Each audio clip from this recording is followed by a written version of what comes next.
The intense finale of Department Q, a gripping ride full of twists, pain, and finally some justice.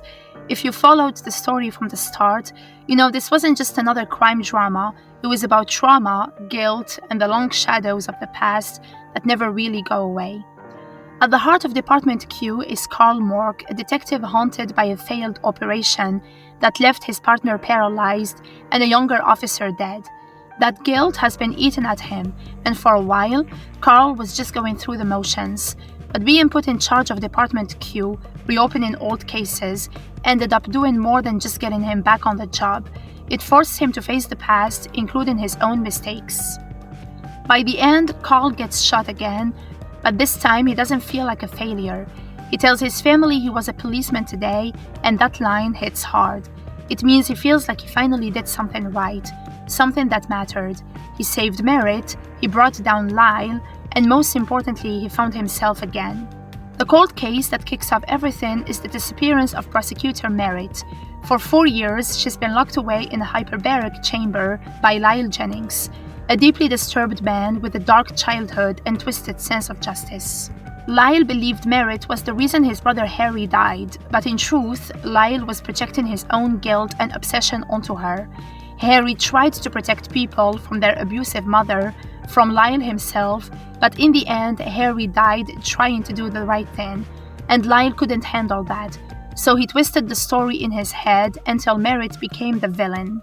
What's scary is how Lyle didn't see himself as a monster. He thought he was protecting Harry, even when Harry was long dead. His hallucinations, his warped logic about justice, and that creepy calmness all made him a chilling villain, one who wasn't just evil, but broken beyond repair. Let's talk about that chamber. It wasn't just a place where Lyle kept Merritt. It was a symbol of his childhood trauma. His mother used it to punish him and Harry, locking them inside for hours. Lyle grew up thinking that kind of suffering was normal. So when he used it on Merritt, it wasn't just revenge, it was him repeating the cycle of abuse he never escaped from. And that moment, when Merritt sees a hallucination of Harry and Lyle as kids, carving their initials into the chamber, that's heartbreaking. It shows how these brothers were victims long before Lyle became a villain. Justice isn't clean in this show, it's messy and painful. The constable John, who helped cover up the original plan to kill Merritt, ends up getting murdered by Lyle when things don't go as planned.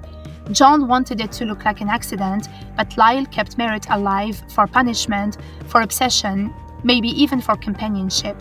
When Carl and Akram finally find Merritt, it's almost too late, but Akram steps up, takes down Lyle, and saves her. That final sequence is wild. Lyle shows up with a shotgun, Carl gets shot, and Akram throws a knife and finishes it. It's brutal but satisfying. And let's not ignore the moment where Merritt and her brother William touch hands through the hyperbaric stretcher window. That's a powerful, silent reunion after years of guilt and confusion. Ailsa, the mother of Lyle and Harry, wasn't just abusive. She was a catalyst for everything that went wrong. She used silence, beatings, and that damn chamber to control her kids. She even helps Lyle clean up after holding Merritt captive, and when the walls close in, she takes her own life rather than face justice. It's no surprise Lyle turned out the way he did. The damage she caused ran deep.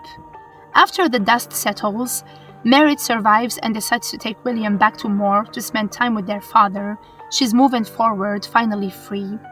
Carl takes some time off but returns to Department Q with a renewed sense of purpose. He even makes sure Akram, who was instrumental in solving the case, gets the recognition he deserves. Akram shows he's not just a sidekick, he's brave, sharp, and ready for more. Carl pushes for him to be promoted and get a proper future in the department. Moira and Hardy are still digging. Moira gives Hardy another case to check out, and while he hesitates at the stairs, Carl encourages him with a smile. Department Q is just getting started. The ending isn't flashy, but it's powerful. Department Q is about how the past haunts us, but also how we can fight our way back. Carl went from being a broken cop to someone who saves a life and brings closure to a horrific case. Merritt got justice, not just for herself, but for her brother too. And Lyle, well, he got what was coming to him. The series ends with Carl back at his desk, surrounded by case files. There is no break for him, no neat bow tied around his story, but that's okay, because now he's ready. Justice doesn't stop, and neither does Department Q.